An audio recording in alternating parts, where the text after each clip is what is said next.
Hey everybody, it's me, Sam Stein, managing editor at The Bulwark. I'm joined by Sonny Bunch, Catherine Rampell, and of course, JVL and his pinball machine. We are here to talk about one of the more remarkable acquisitions, media acquisitions that I can ever recall following. It's not done yet. I just want people to understand it's not done yet, but Paramount looks to be in a place where they are going to acquire Warner Brothers and all of its properties for a boatload of money. Sonny, who wrote about this for us on the Substack page today, you'll be getting it in your inboxes later. You called it the most grotesque and un-American of transaction or acquisition processes that you've seen. Why don't you just lay out what exactly happened, why we were in this place? Yeah, so the 30,000-foot view here is that for a while now, Paramount has been trying to buy Warner Brothers. They want to get access to the IP. They want to get access to the cable nets. They want to consolidate and grow Paramount Plus. And so they offered a series of escalating bids, and Netflix didn't bite, Warner Brothers didn't bite. Warner Brothers didn't bite, and then Netflix kind of swooped in with a Godfather deal of like, we will give you lots and lots of money, and you'll get to keep your cable nets to do whatever you want with. You can spin those off into a separate thing. Paramount, came back with a couple of sweeteners that basically said, we will be able to get this through the regulatory process. And this is where things start getting hinky because Paramount Skydance, which is backed by the Ellison family, basically said, hey, we have good connections with the Trump folks. Believe it or not, we have really good connections there. And we can make sure this thing gets through. I don't know that Netflix can make sure this thing gets through. And so they threw a bunch of sweeteners into their deal, into the most recent and final, the bid that was finally accepted.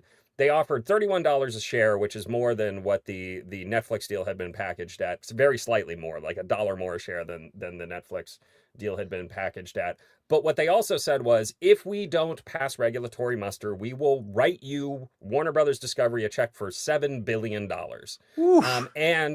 And on top of that, if it does eventually get for every quarter that it goes beyond the end of September of this year, we will pay 25 cents per share penalty, ticking fee it's called, which amounted to another $650 million or something like that per quarter that they would pay as long as the regulatory process went on. Boy, they So when seem it comes really, to really confident there, They Sonny. seemed very sure that they were going to be able to sneak this one by the regulators. And Yeah. there's kind of a lot of interesting things going on here. Matt Stoller has written about, who's very much an antitrust advocate. He wants to break Very, these companies up. Period. very much He probably he undersells wants to it. break up. He probably wants to Yeah. break up the Bulwark. He's like, we don't. Do you need a Bulwark with politics and cultural coverage? I don't know. But No. he wants to. He thinks these companies should be broken up. And noted in a piece on this that Paramount is so far along in the process, and they are offering an all cash offer, which means theoretically it could be finalized in 15 days. Now the Come DOJ on. could still come in and say, hey, we're gonna look at this. The states have a role Yeah, to play here. The states here, particularly the California Attorney General, has said, look, this obviously matters a lot to California. These are, two big California companies, so we're gonna take a look at this.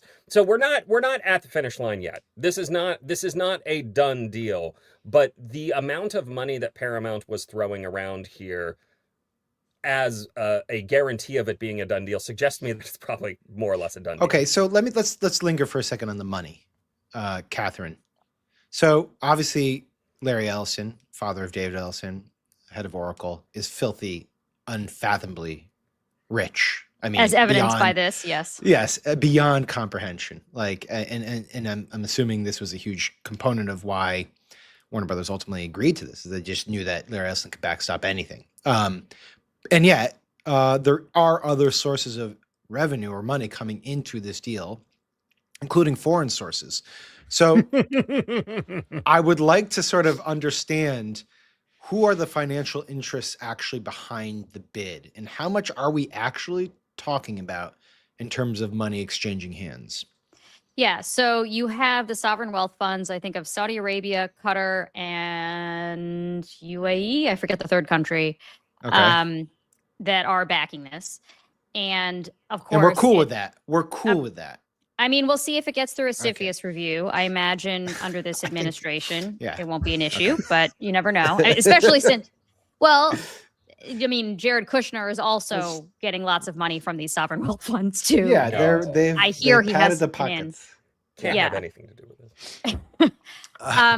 I mean, actually, as an aside, a lot of this transaction kind of reminds me of another famous or infamous Jared Kushner transaction because Which he's one? also, well, I was thinking about how he is responsible for what I think was at the time the single biggest purchase of real estate in U.S. history, which was 666 Fifth Avenue, which All right, was, yeah. yep, he threw a lot of money in. I don't remember what the amount was, but it was a terrible investment. It was like, I want to say it was like in 2007. I don't remember the exact year, but it was like probably the worst time to buy is my vague recollection. And this is another like, Phil, son of a very wealthy guy who kind of failed upward.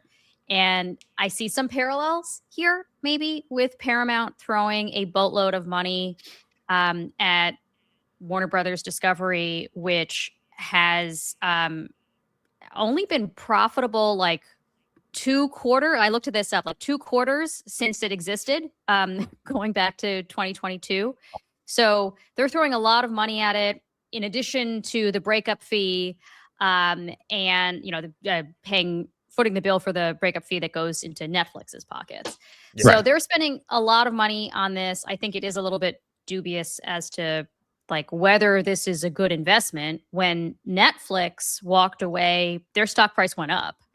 Right. So, Well, yeah. Let me So, ask so like, JVL, let me ask you that, because if you were just sort of looking at it from the outside, you'd say, well, why would you go to whatever the share price that they went to, what was it, like 31 or 32, for a company that, as Catherine notes, is losing money and is sort of holding antiquated properties, and with a history of a very clear history that acquiring these types of movie studios does not always go well. I mean, what is the case for Paramount here to make this extraordinary purchase? So you have to look at this deal on 3 different levels. There is the political level, there is the business level, and then there is the monopoly level. And at the political level, this entire deal is about CNN, which is possibly the least financially important component of Warner Brothers Discovery. It's the only thing the president cares about. Mhm. And Netflix would have been happy to buy Warner's Discovery and not take CNN. Just leave CNN. That's- Hey, we won't even pay for That's what they were doing. That's what Yeah, they were that was doing. the They wanted offer. to split off the Right. cable nets and just we want the studio and we want the IP. That's it. Right. We want HBO Max. We do not want CNN or any of the other TNT, TBS. That's not our business.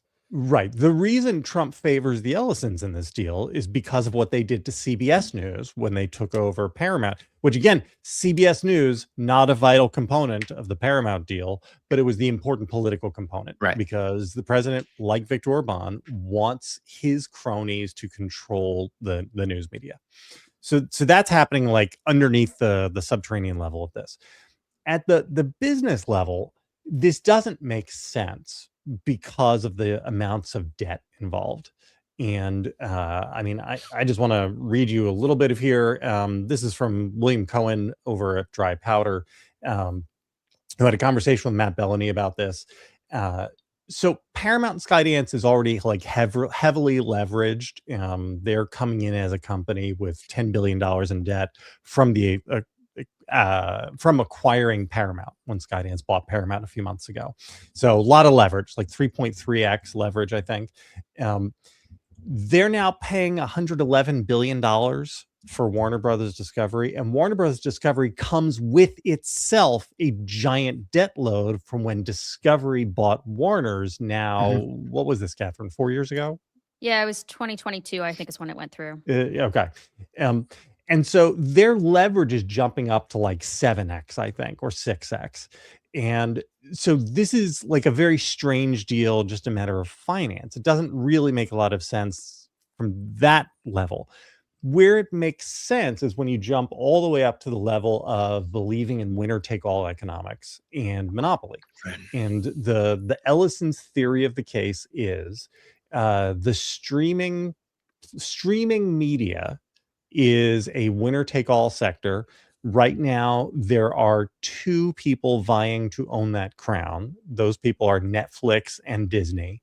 We would like to be in that race. And so in order to be in that race, we need to have scale. Scale here meaning total number of subscribers to a streaming service. And Right. so by purchasing Warner Brothers Discovery, adding that to Paramount Plus, we then are in the semifinals for the championship of streaming monopoly. And if we strike it big there, then there is a pot of gold at the end of that rainbow. So just take a huge load of debt. You have Larry Right. Ellison, you have the sovereign wealth funds, you can eat it for a while. Obviously, they're going to cut incredible amounts. Yeah.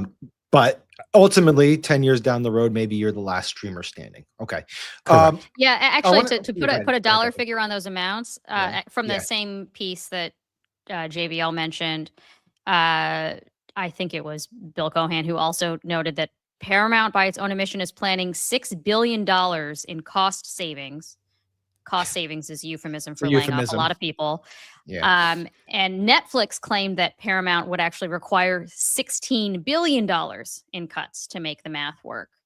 And look, I agree with JVL that their logic may be at some price, it is worth it for them to be potentially a player in that streaming race, but not at any price, right?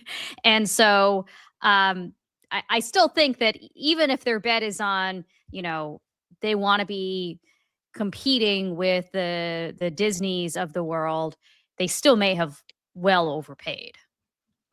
Yeah. Well, let me just back up for a second. I want to play this because the CNN component is going to lead to another element of this conversation.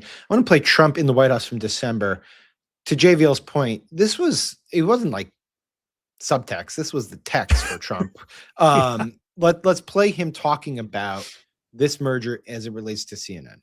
That the people that have run CNN into the ground, by the way, nobody watches, very few people watch.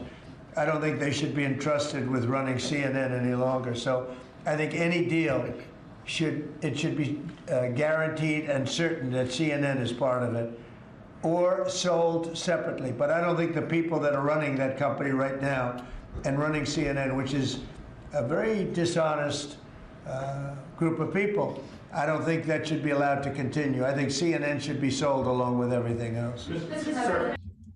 All right. So look, he's not hiding the ball there. Well, I also will just say, like, it's important to understand David Ellison is not also hiding the ball. He was Lindsey Graham's guest at the State of the Union. He's, Larry Ellison's obviously quite close to this administration. And, I will also say Trump really didn't like Netflix either, in part because Susan Rice, the former Obama NSA, is on their board. Netflix officials were spotted at the White House yesterday meeting with Trump to talk about this potential acquisition. And it was only after that meeting, like literally hours, that they announced they were not going to match Paramount's offer. So you have to infer from that they were told by Trump, this ain't going to happen. Back to CNN. Okay, can I also point out some of the history here?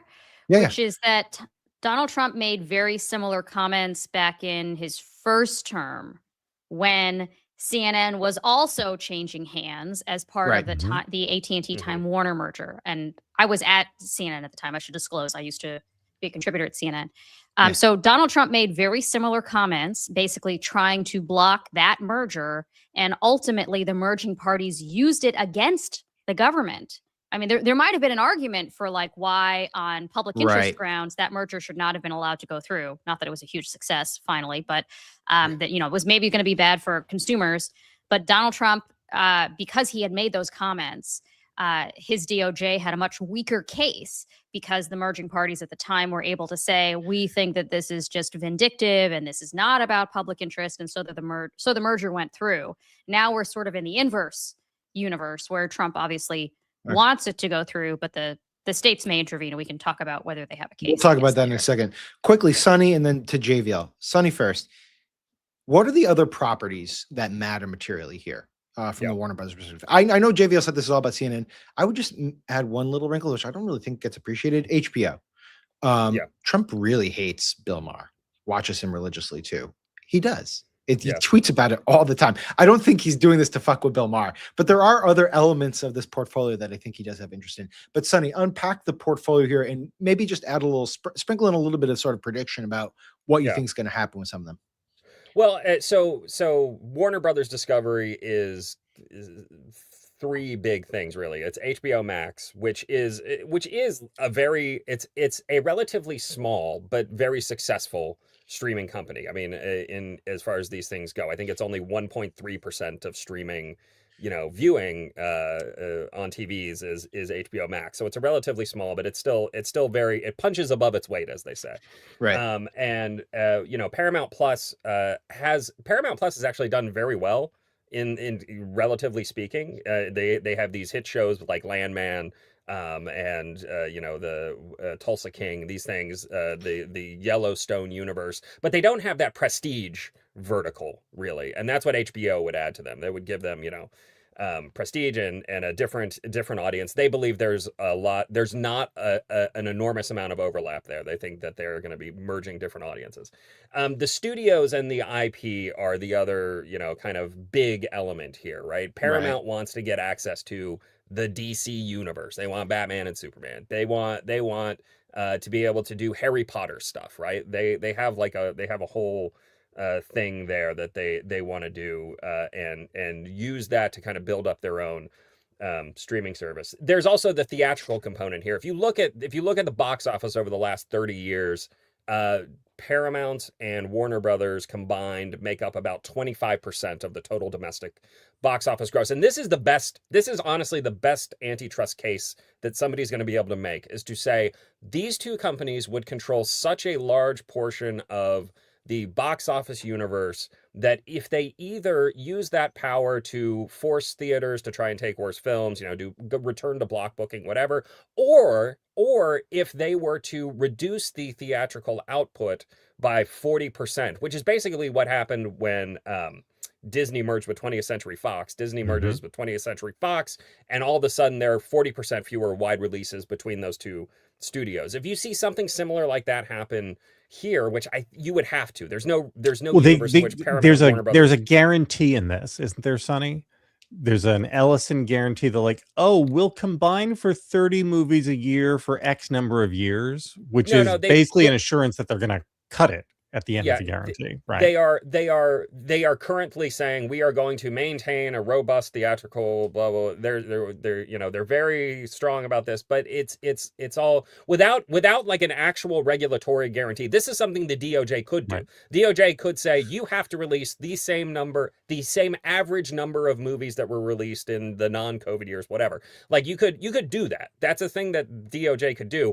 I haven't seen anything that suggests the DOJ wants to do that. And then the last piece again is the cable networks. And like honestly, right, if Paramount just wanted CNN, they could have gotten it for much cheaper than what they paid for everything here. Right. They could have.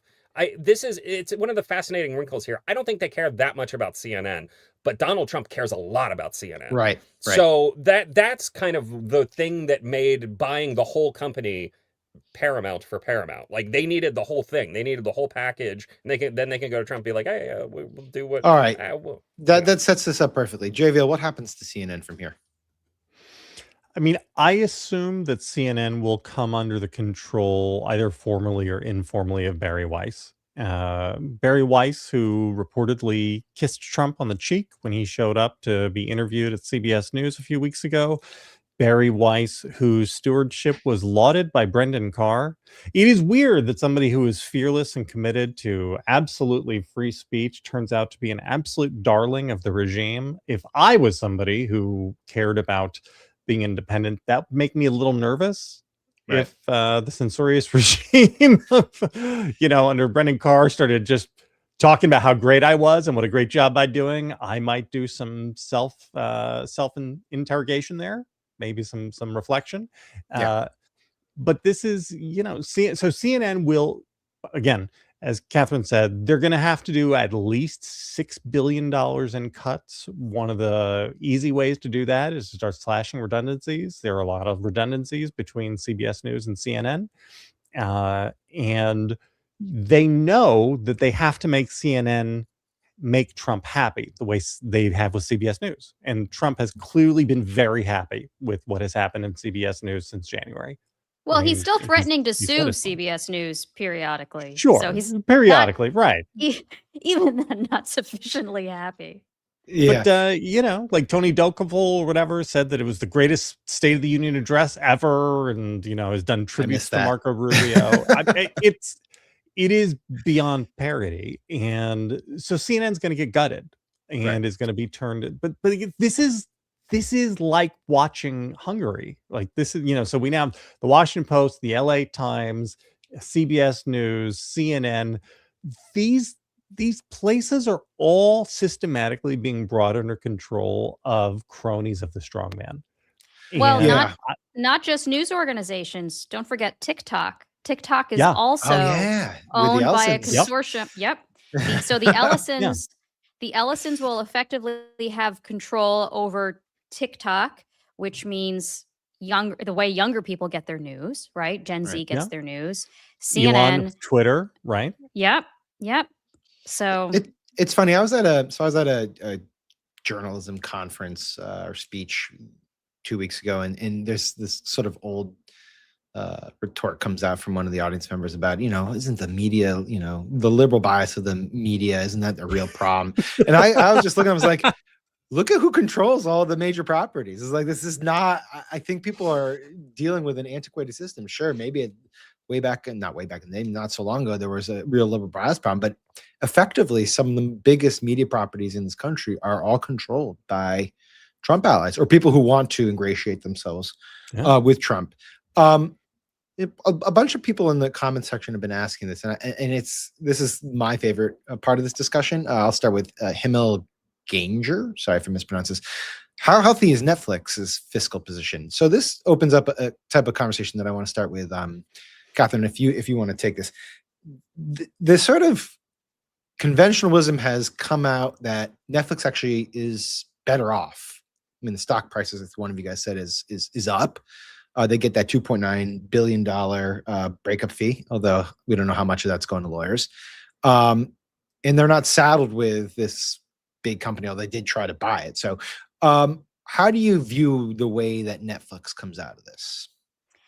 it seems like as you point out, the markets believe that Netflix is better off. Again, these assets may have been worth something at some price, but not at any price. And it looks like it was probably a good idea for Netflix to walk away, given how markets have reacted. I don't know that we even talked about the fact that Ted Sarandis met with the president yesterday. We mentioned that, okay. Briefly. Yeah. Okay, sorry. So he was clearly convinced by something or other that this was not going to be a good deal, either because the president was going to block it, or because even if the president let it go through, it might not have been worthwhile at that price.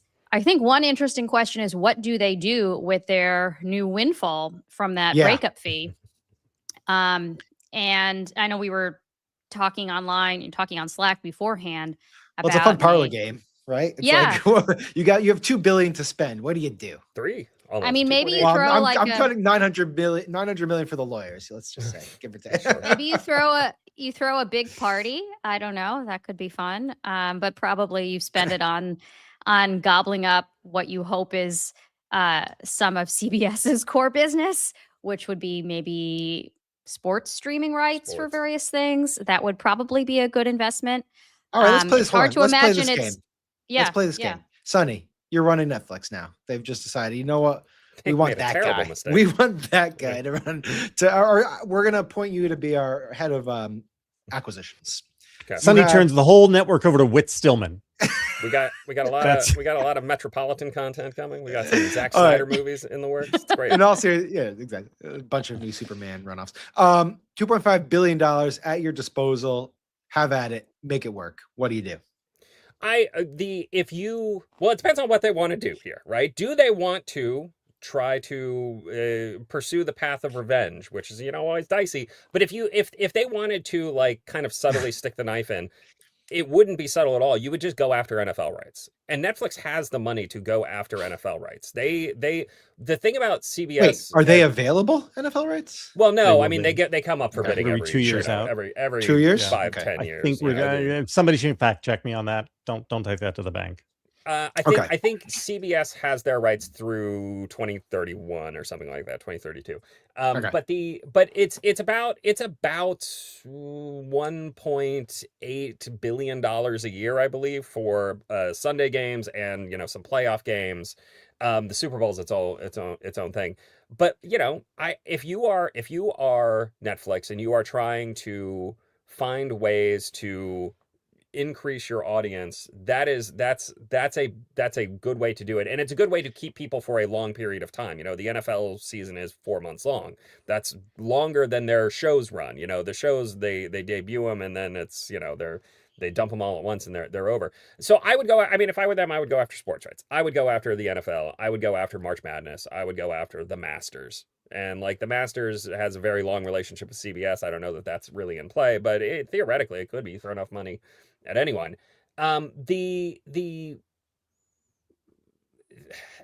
After that, I think Netflix is kind of the big winner here because they are not taking on an enormous amount of debt. And for a while, at least, Paramount will be kind of paralyzed by regulatory stuff. There will be a pause in what they're doing. People will be hesitant to sign deals with them because they won't be sure, is everything going to be running smoothly here? What's going on? Who's going to be in charge of what? That's the other thing, is that there will be redundancies. People will get fired. People get laid off, and you don't want to go start a relationship with a place only to have that person leave. And they've already had some defections. I mean, Taylor Sheridan, who has really built the Paramount Plus network up from nothing. He is their star there. Announced late last year that he was out. He's going elsewhere. And that's that is a problem for them. They brought some other people in. They brought the Stranger Things guys in, so I don't know. It's going to be interesting to see. But if you have all of this money, and Netflix has a lot of money. I mean, this is the thing. This is why people were so confused by this deal. Netflix has never done something like this. They've never taken on an enormous amount of debt to buy a big company. They have never wanted to be in the theatrical business. They have a very kind of specific thing, and they're very good at it. They generate an enormous amount of revenue, and they spend an enormous amount of money on new content. And I think, if you are them, you now have one fewer buyer in the market. Warner Brothers and HBO is out, so prices are going to come down for things. And you have, in the Hollywood community, you have a trump card, so to speak. You say, look, we're not going to do business that's good for Trump. We're not going to fire Susan Rice. We're not going to bend the knee. We're just going to do our business. And Hollywood, that matters, I imagine. It's a city of, it's a city of progressive people. They look at that and they're happy. No, I know. 2029. I mean, just on the the other year on hand, okay. on the other hand, I mean, they may have angered Trump enough that he'll remember. I don't know. He may move on to something completely different tomorrow, but to the extent that he can weaponize government against them still, not for M&A purposes, but for something else, he may very well do so because right. They've pissed him off in the process, but hopefully if they're lucky, he'll move on to something else. It would certainly be in character. The thing that a lot of people are talking about. I'm sorry. Can I just pause this, Sam? Yeah, sure. We live in a world now where it is totally unremarkable for everybody to assume, well, this private company angered the president, so he may try to fuck over their business. That is, you might as well be in China or Russia or something, and let alone the fact that this entire deal, the free market, got short-circuited by the president of the United States, who clearly came in and had a preferred buyer. I don't know. Do we ever have to sit and listen to Republicans say, "Oh, socialism, I'm Donnie bad again"? Do we have to put up with that again? You do not. No, you don't have to put up with it. Two things can be bad at the same time. But this is the big takeaway from this, right? Is that you You cannot run an economy by the whims of a mad king who will use the levers of government to punish your business. That's a terrible way to run a country. It's a terrible way to run an economy. That doesn't work, and we're all going to suffer for it. I will Isn't just You say, don't you Trump don't think looking we're and going to saying get no different than you don't China? think we're going to This get is great like, works why of not? art as a result of this, Sonny? I mean, we might get Rush Hour 4. So Who is the, clearly, Let's not. wait, sorry, count our who's eggs before they're who's hatched. the famous Trump painter, the one who depicts all the very like realistic scenes, but it's just MAGA folks, Oh gosh, who is that guy? John Yeah. something or whatever. Or I will just say two things. John and then, McNaughton. yes, thank you. Two things. One is it is remarkable. I think it's important that we do linger on what JVL said, how much we're just basically like, oh yeah, we have to, Trump could take his anger out on a company, or like basically we do business based on whims of Trump. I will note, Zohran Mamdani goes to the White House yesterday and brings out a laminated version of an old Daily News cover, but made modern, to say Trump's a builder. And it's like, yeah, that's how you're going to unleash a bunch of, he's like trying to get $12 billion for housing. And like, that's all it takes is you got to make a laminated fake Daily News cover. I will also say one of the things that's been widely speculated about what Netflix should do with their money, which I think probably is a dumb idea, but I would welcome it as a member of this industry, is take it and just build a version of 60 Minutes and lure all the 60 Minutes talent away from CBS. And you know what? While you're at it, make CNN, but make it on Netflix. And I just, that strikes me as stupid for Netflix. well, yeah, I mean, maybe there's some prestige there, but those are money. I know. There's a There's reason why definitely- Netflix didn't want to buy CNN. Yeah, I was gonna say, you didn't want to buy CNN to begin with. Don't build a version. I mean, of it. this is if I could just sort of take the Netflix side of this for a minute. Sure. I mean, so the Netflix argument, right? I mean, there was a not unreasonable antitrust argument to be made about Netflix buying Warner Brothers Discovery. Yeah, sure. And which was Netflix is far and away the leader in the streaming service wars. And if they add these assets to it, their lead grows. Right. Not crazy. Netflix's answer to that was, we are not actually competing with Paramount Plus and Disney Plus. We're competing with TikTok and YouTube. Yeah. And that, I mean, that is the real reason why Netflix would not spend this money recreating 60 Minutes or some news division, right? That they are in a platform competition, not a media competition. And their platform happens to be built around media at this moment. Do you buy that though, JVL? Like, yes. are they you think they're competing with TikTok? Yes. Okay. Well, I mean, maybe I'm wrong about this. I say this very confidently, but I could be wrong about it. But I think absolutely their competition is YouTube. Well, no, this is Ted Sarandos YouTube, has been saying this. Ted Sarandos has been saying this. I mean, he was on Matt Bellany's show, The Town, great podcast. Everybody should listen to it. But he was like, anytime I talk about this, I mention YouTube, and people say, "Oh, you can't talk about YouTube. That's not the same thing." We are competing directly with YouTube. YouTube has a higher share of television viewing than Netflix does. Like that's more people watch television. People don't understand content. how unbelievably powerful YouTube is. Like it's this weird hidden. It's like the 800-pound gorilla that happens to be invisible.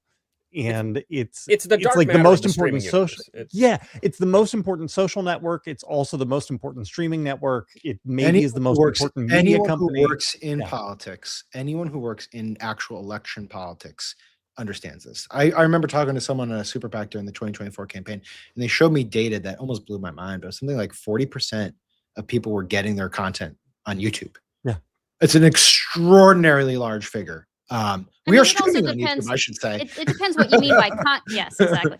It depends what you mean by content, right? Like, right, of course. It's everything on YouTube. It's how to fix your doorknob and not just news and politics related content. Well, that's why I was curious if we really do believe Netflix is competing with YouTube.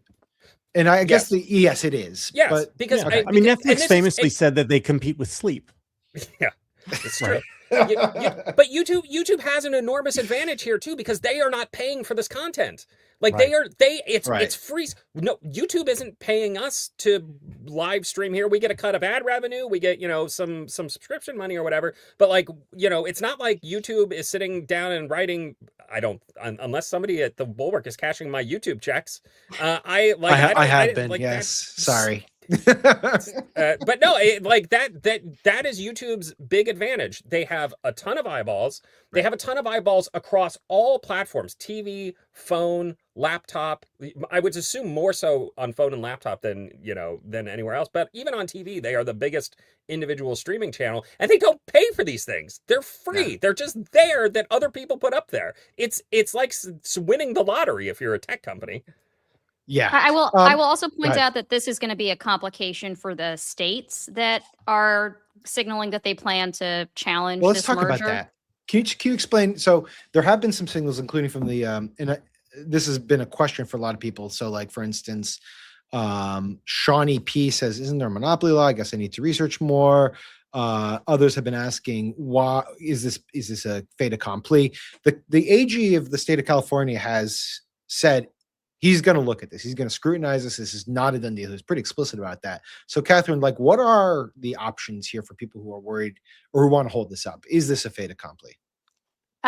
It's not, but my understanding is that the federal antitrust authorities, which are the FTC and the DOJ, although they kind of split up which industries they oversee, they have a lot more a lot more kinds of authorities and objectives that they can draw on to try to block a merger. It's not strictly about like, are prices going up? They can also talk about, is it within the public interest? Is there viewpoint diversity, which is a thing that intermittently we care about, particularly when Stephen Colbert is hosting a Democratic primary candidate in Texas.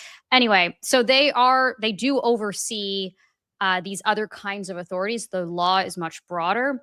My understanding is that at the state level, generally the states have a much narrower set of constraints under which they can challenge a merger. And I don't know what the law is per se in California, but they would have to prove that, as I understand it, this is going to raise costs or reduce variety or something else that drips down to consumer welfare measured in some way. And that's going to be a much harder thing for them to prove because of all of the factors we've just brought up, including that this is a really fragmented media space. They're competing not just with other streaming companies, they're competing with YouTube, they're competing with TikTok. And how do you define the market, I think is going to be really challenging. Do we even really care that much about theatrical releases anymore as its own thing? Sonny's What are the gonna confines? come through the camera at you. Oh my gosh. You're Sonny, setting him off. is your cortisol spiking? Cortisol spike. I just got frame mogged. You got totally frame mogged by Catherine. Yeah. No, the theatrical thing is really interesting because again, this is like the best case you could make for a concentration of power.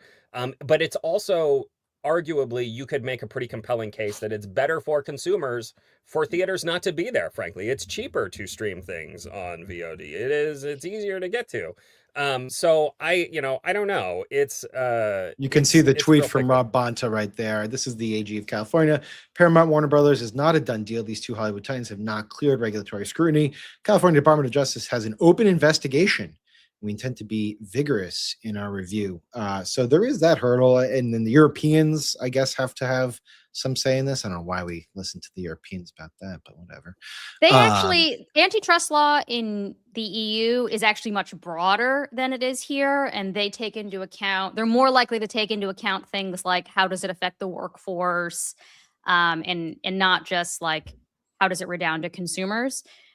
So I guess it's possible that the EU could be a bigger obstacle. I think ultimately this thing is going to go through, but it may be very costly, as I think Isn't Sonny there? has And pointed now, out. I guess the question also is, will it go through, and how long will it take? Right. So, Sonny, how long do these normally take, and how long do you expect this one to take? Well, again, it depends. It depends on who is mad at what, right? The Warner Brothers Discovery. The Warner Brothers AT&T deal. The Time Warner AT&T deal that we discussed before took almost 2 years because Donald Trump was dead set on holding it up because he hated CNN. And again, like Right. CNN is a tiny part of that. That was $100 million deal. Like CNN is nothing of that. And he spent 2 years fighting that. And eventually, as Catherine said, the courts were like, this is obviously a personal vendetta. You have to stop. This is fine. This deal's going through. If there isn't that, and if there isn't a serious challenge in the EU, which, there were some rumblings. Netflix was trying to make the argument that you will get the regulatory approval here, but you're not going to get it in Europe where they hate Donald Trump. They don't like Donald Trump. And if you're seen cozying up to Donald Trump, it's going to be a problem. It could take a while. I have a hard time seeing it not go through, though, just because, again, certainly in the United States, because again, the thing that people look at in the United States is cost to consumers, and I do not think that this will necessarily lead to a big cost increase to consumers. All right, I'm going to close it up by kicking it to JVL here for final thoughts. I will just note, sometimes it's kind of like hard to fathom just the sheer amount of money that we're talking about here. I mean, we mentioned a few figures, the $2.9 or $2.8 billion breakup fee, but Warner Brothers CEO David Zaslav is going to gain more than $500 million. Close to From 600 this- million. Close to Just from the deal. Okay. Just from the deal. That's on It's- that's on top of like the hundreds of millions of dollars he's made in compensation over the last 6 years, Correct. Right. for really his stellar stewardship For of losing this money. company. And, No, you know what? like, yeah. He's going to go down as one of the most successful media execs of the current era, despite having lost money under his stewardship at Warner Brothers Discovery. Would you say for they only made most of the money past 2 4 years. quarters? It's like Yeah, they made money like 2 quarters. it's And stock yet price, baby. he has been a Yeah, so masterful deal just- maker. Just so people understand, the company loses money. The CEO is getting a $600 million payoff for the sale of a company that the purchaser is going to have to go into some serious debt to purchase, in addition to paying a $7 billion regulatory breakup fee. I mean, it's like silly stuff happening here where money's just exchanging hands, and the actual value proposition, the actual value of these companies, we don't even know. They could be negatives. Yeah. Anyways, JVL, button it up for us, please. That is he's handing that to JBL on a platter. JBL, Yeah. does capitalism work? So here's the thing. I mean, honestly, Two cheers, as Irving Kristol once wrote, 2 cheers for capitalism.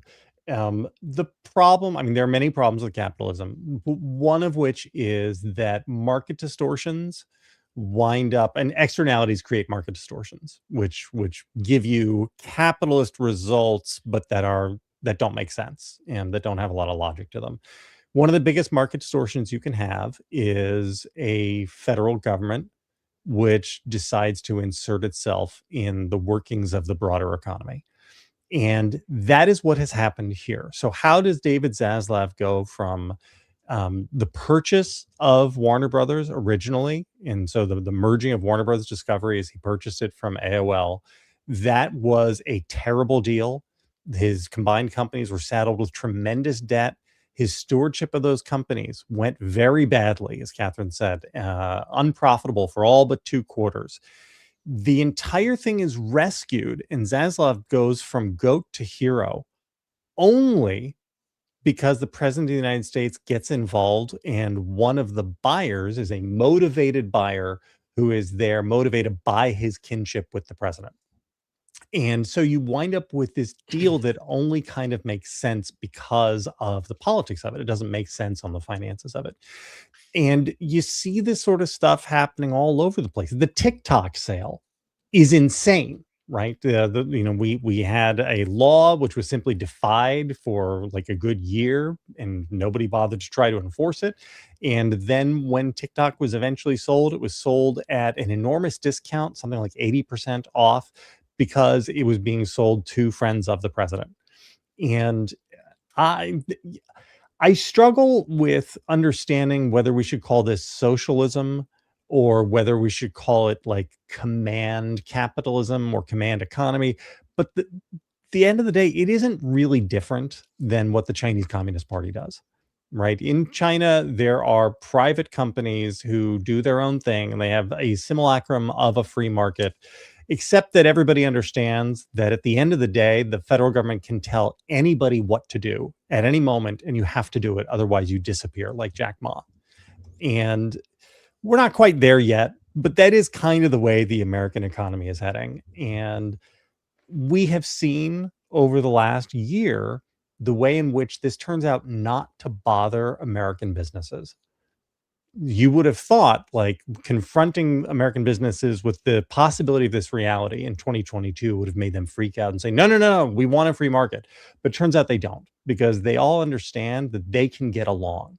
They can figure out how to, like Tim Cook, they show up to the White House with gold apples and stuff like that. And they think they can get along. They think think that they he's can get along. transactional enough, and they'll be the exception that finds the way to manipulate him, and it doesn't always work out that way. And that is a problem. And I would just close by saying that this is a problem which we have seen in societies which make the transition to authoritarianism over and over again, which is the business class always thinks that they don't need the freedom stuff, that they can game the system. And so they usually go along with the authoritarians in the opening movements of it. And that, folks, is why you should support independent media like The Bulwark. Become a paid subscriber. Subscribe to our YouTube feed. I will close by saying this. We just want to wrap for people who have not, who are joining late. We've been talking for about 45 minutes now about the purchase, or the impending purchase, I should say, Paramount's impending purchase of Warner Brothers. The Ellison family, which is now probably one of the big titans of media, the biggest perhaps, next to the Murdochs maybe, is going to get a much larger portfolio that includes HBO, CNN, and a whole host of movie properties. And they did it because Donald Trump greased the wheels, really, for them. And that's just the world we live in.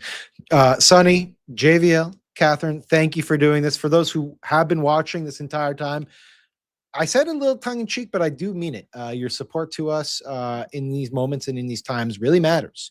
And independent outlets like ours are trying to do a lot of the work that is being lost by these consolidations and by Trump sycophants taking over these properties. So any support you can give us is greatly appreciated. We love you for it. We love our community. Have a great day, guys.